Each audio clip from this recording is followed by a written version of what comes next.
Hi everybody, my name's Griffin Bridgers. I'm back with part 15 of the basics of generation skipping transfer tax. Today we're going to dive into one little loophole that exists in the history of the generation skipping transfer tax that you can't find anywhere in the tax code, but is worth mentioning, and that is Gallo trusts. So before we get started, I want to remind you again, this presentation is not intended to substitute for legal or tax advice and is provided for educational purposes only.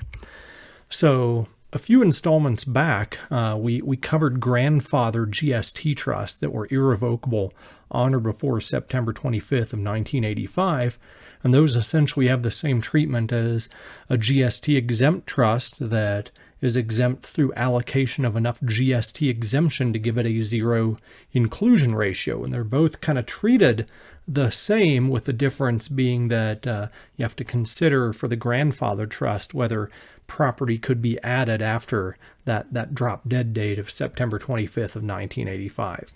But there's another little known category of grandfather trust that not many people know about or acknowledge. You can't find it in the Internal Revenue Code. You can't find it in the Treasury Regulations. It's hidden in the history of the generation skipping transfer tax. That exception is for Gallo trusts. This one small carve-out you can find in an amendment to the Tax Reform Act of 1986, which was lobbied for by the Gallo family of wine fame. So if you're ever looking for this and you want to see the text, you can find it in Public Law 100-647 in Section 1014H. So if you can find that obscure section, you're going to find all the rules that govern this. Now, this is thought of as a trust, but it's important to note that the amendment really comes out of the gate and refers to a direct transfer of a certain type to a grandchild. And while the time for this direct transfer is past, the root of this trust was that a direct skip omitted a transfer of up to $2 million to a grandchild that occurred before January 1 of 1990. So from the date of enactment to January 1 of 1990, you could transfer up to $2 million to a grandchild without it being treated as a direct skip. Now note that we're looking at this in the context of a direct skip. Now, I briefly covered crummy rights before and how those kind of create this corollary for a direct skip, but what we're going to see is there's also a carve-out under this allowing for transfers of up to $2 million in trust for a grandchild, but as we're going to see, the trust qualifiers essentially give it the look of being a broad type of potential crummy power, or really a transfer that is in trust in name only, but really has more of the substance of being a direct transfer to the grandchild. So the general requirements here for this Gallo exception are going to be that, one, the grandchild for their entire life, as long as the trust is in existence, has to be the sole beneficiary for both income and principal distribution. So during the grandchild's life, nobody but that one grandchild can receive any of the income or principal of the trust. Now, those distributions can be discretionary until the grandchild reaches age 21, at which point all income must be distributed at least annually. Now, I note that any Gallo trust that is in existence now has a grandchild who has reached age 21. Every beneficiary of however many Gallo trusts there may be out there has reached this point where all income has to be distributed at least annually, given that 1990 drop dead date.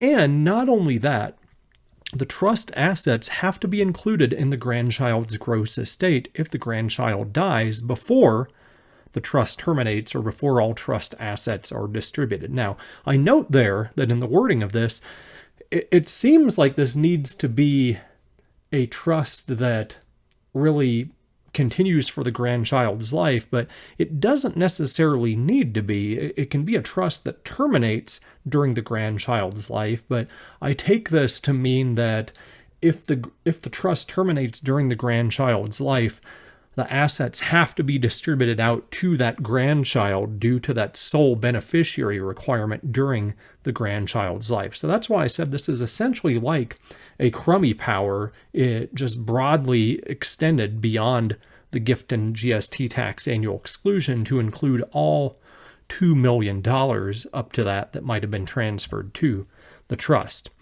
Now, when the grandchild dies, the grandfathering of this trust goes away. By virtue of inclusion in the grandchild's gross estate, the grandchild becomes the new transferor with respect to the trust under Code Section 2653, which we're going to cover a little bit later as we look at transferor shifts, a concept that I've discussed in peppered throughout this course in the various parts so far. But transferor shifts are typically where you see a trust of any type lose its GST exemption, and that's the same case here, but there is a carve-out in the wording of this amendment that specifies that for purposes of Code Section 2653A, even though this is grandfathered, it still will be treated as a generation-skipping transfer for purposes of determining that the grandchild becomes that new transferor at some later date. So, in essence, this is, like I said, a grandfathered trust, and it's subject to some of the more advanced disqualifiers that I mentioned back in Part 12 and that I punted to not cover in this course because they're more advanced, but you need to consider some of these in the context of whether the Gallo trust can become fully or partially non-exempt. One might be an addition to the trust after December 31 of 1989. Another might be a constructive addition, and then another might be a modification during the grandchild's life, which has the effect of shifting beneficial interest to a younger generation.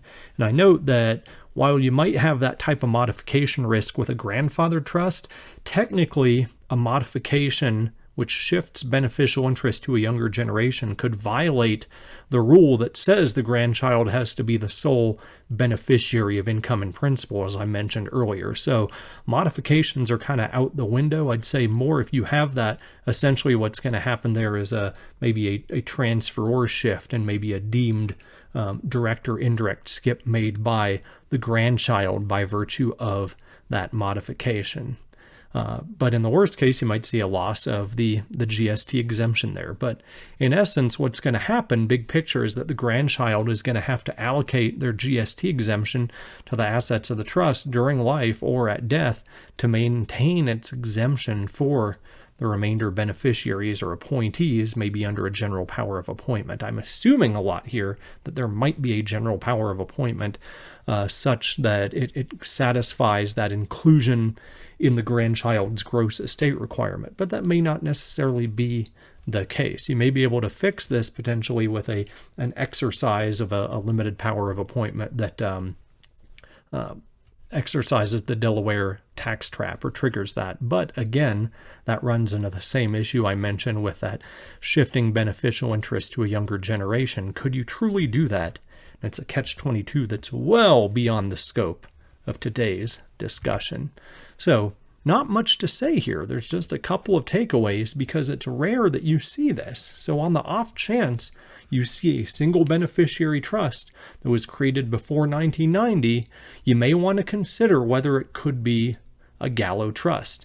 And if you do indeed encounter a Gallo trust in the wild, tread lightly so as to not upset its GST grandfathered status.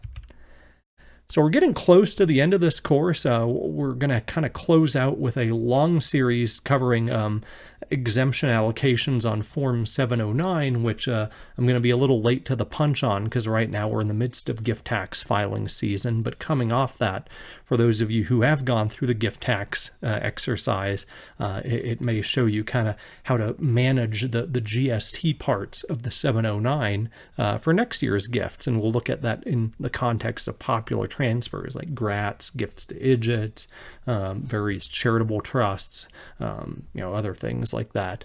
But speaking of forms of trust, we're also going to tie into that special eyelet considerations coming up and charitable lead trusts, which have their own rules in terms of allocation of GST exemption.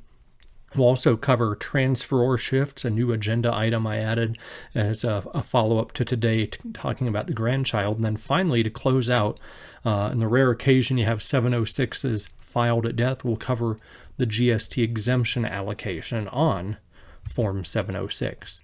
So here's a glossary of terms so far for review. We've added one more, which isn't technically defined anywhere, but we're using the colloquial Gallo trust here for purposes of the course. As always, if you have questions or topic suggestions, you can email me at griffin.bridgers@gmail.com with the caveat that I cannot give tax or legal advice in response to your questions. But I thank you again for joining me for this video, and I look forward to seeing you in my future content.